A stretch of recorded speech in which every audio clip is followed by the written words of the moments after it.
We've seen how belief can go wrong, but what about when it goes spectacularly right? When someone, driven by a deep faith in something bigger than themselves, a divine spirit, a moral code, does something truly amazing, something that changes lives for the better.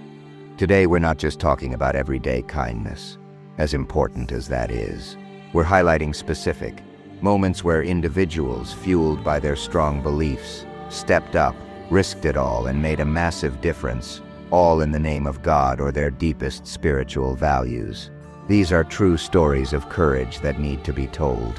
These heroes come from different faiths, different times, different parts of the world, but they all share one thing: a powerful belief that pushed them to do extraordinary things. Let's uncover these amazing stories. Number 5. Father Damien of Molokai, embracing the outcasts. Imagine late 19th century Hawaii. Hansen's disease, then terrifyingly known as leprosy, was rampant. Those afflicted were forcibly exiled to a remote colony on the island of Molokai, essentially left to die in squalor and despair, feared and forgotten. In 1873, a Belgian Catholic priest, Father Damien de Voster, volunteered to go to Molokai. He didn't just minister spiritually, he lived among the lepers, dressed their wounds, built homes and coffins, organized farms, and fought for better resources. He brought order, dignity, and hope to a place defined by hopelessness. His motivation was profoundly Christian: to serve the least of these, seeing Christ in the suffering. He knew the risks. After 12 years of tireless service, he himself contracted leprosy, yet he continued his work until his death in 1889, becoming a global symbol of selfless compassion. He didn't just preach faith, he lived it, radically. Father Damien's singular act of choosing to live and die with the outcasts transformed Molokai and brought international attention to the plight of leprosy sufferers, challenging societal fears and inspiring medical efforts. He was later canonized as a saint, a testament to a life given entirely in God's name for others. Number 4. Ho Feng Shan, the Chinese Schindler who defied orders. Vienna, Austria, 1938. Nazi Germany has just annexed Austria. Jewish people are desperate to escape the rapidly escalating persecution, but most countries have slammed their doors shut, refusing visas. It's a terrifying trap. Ho Feng Shan was the Chinese consul general in Vienna. He wasn't Christian or Jewish. His actions seem rooted in Confucian ethics, emphasizing benevolence and humanitarianism, and possibly a more general spiritual sense of duty, seeing the desperation, and against direct orders from his own ambassador who wanted to maintain good relations with Nazi Germany. Ho started issuing visas to Shanghai. Shanghai, then an international city, didn't require entry visas for foreigners. So a visa to Shanghai, even if people didn't intend to go there, allowed Jews to leave Nazi territory. Ho issued thousands of these visas, often working tirelessly, knowing he was risking his career. He didn't ask for money. He simply saw people in peril and felt a moral obligation to act. It's estimated Ho Feng Shan issued visas that saved thousands of Jewish lives. Some say as many as 18,000.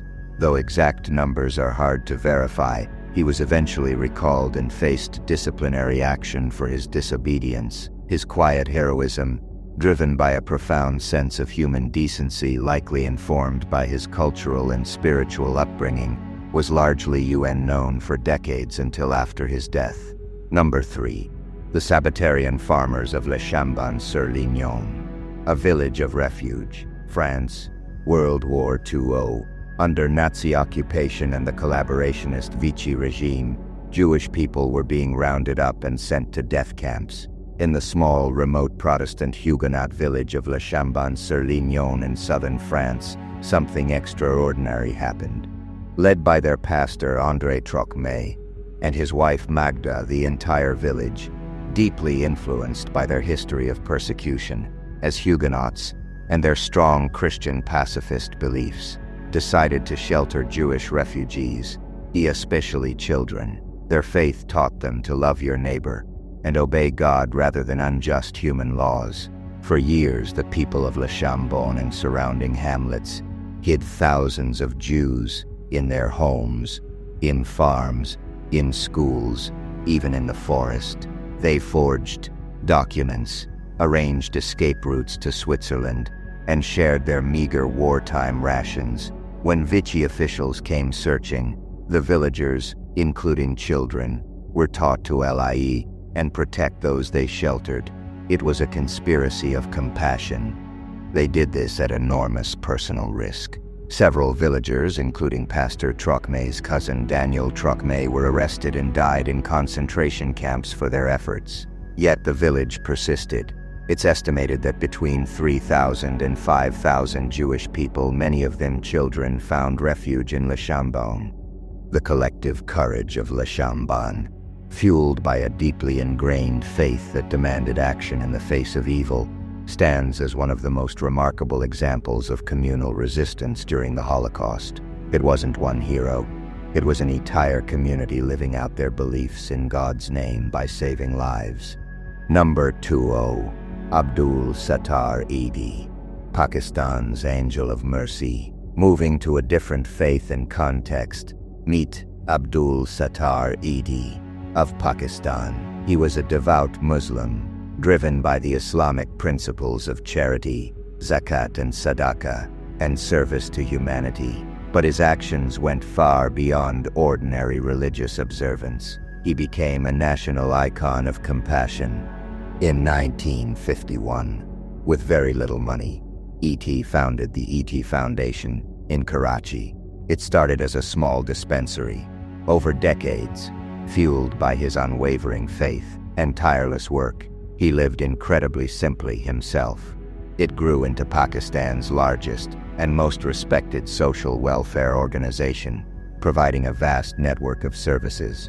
The Edhi Foundation runs orphanages, shelters for abused women and the homeless, drug rehabilitation centers, and famously, the world's largest volunteer ambulance service, often the first responders in disasters and emergencies, serving everyone regardless of religion, ethnicity, or social status. Edhi himself would often drive an ambulance and care for the sick and dying. His faith demanded he see God in every human being.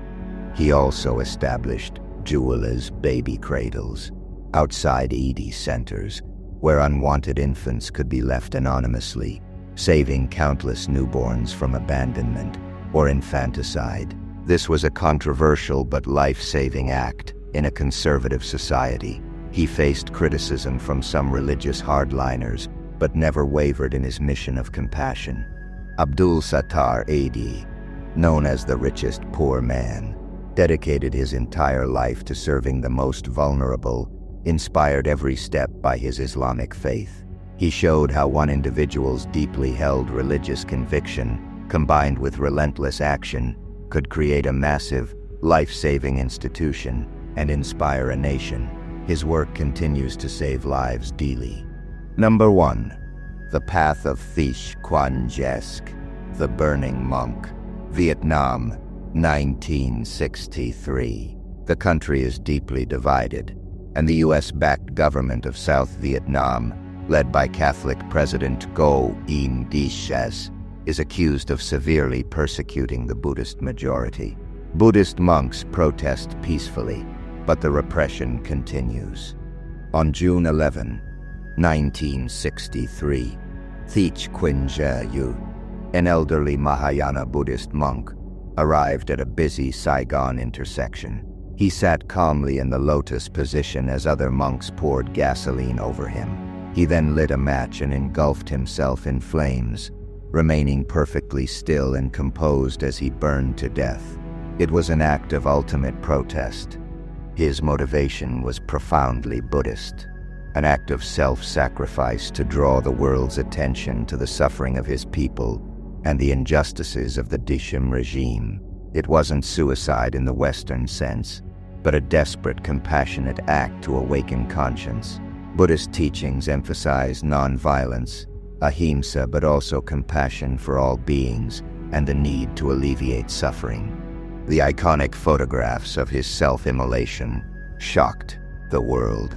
They became a powerful symbol of the Buddhist struggle and significantly increased international pressure on the Disham regime. While horrific, Thích Quảng Dück's act, born from deep spiritual conviction and a desire to end suffering through ultimate personal sacrifice, undeniably changed the course of events in Vietnam. His action wasn't about violence against others, but an extreme, non-violent appeal made with his own life, in what he believed was accordance with his deepest Buddhist principles to highlight injustice. It remains one of history's most haunting and impactful acts of faith-driven protest. The power of one, lit by belief, different faiths, different methods, but a shared core, a powerful personal belief system that demanded they act against injustice, alleviate suffering, or uphold a higher moral truth, often at great personal cost. Their faith wasn't just a private comfort, it was a public force. Which of these incredible acts of faith resonates most with you? What other unsung heroes, driven by their beliefs, deserve recognition?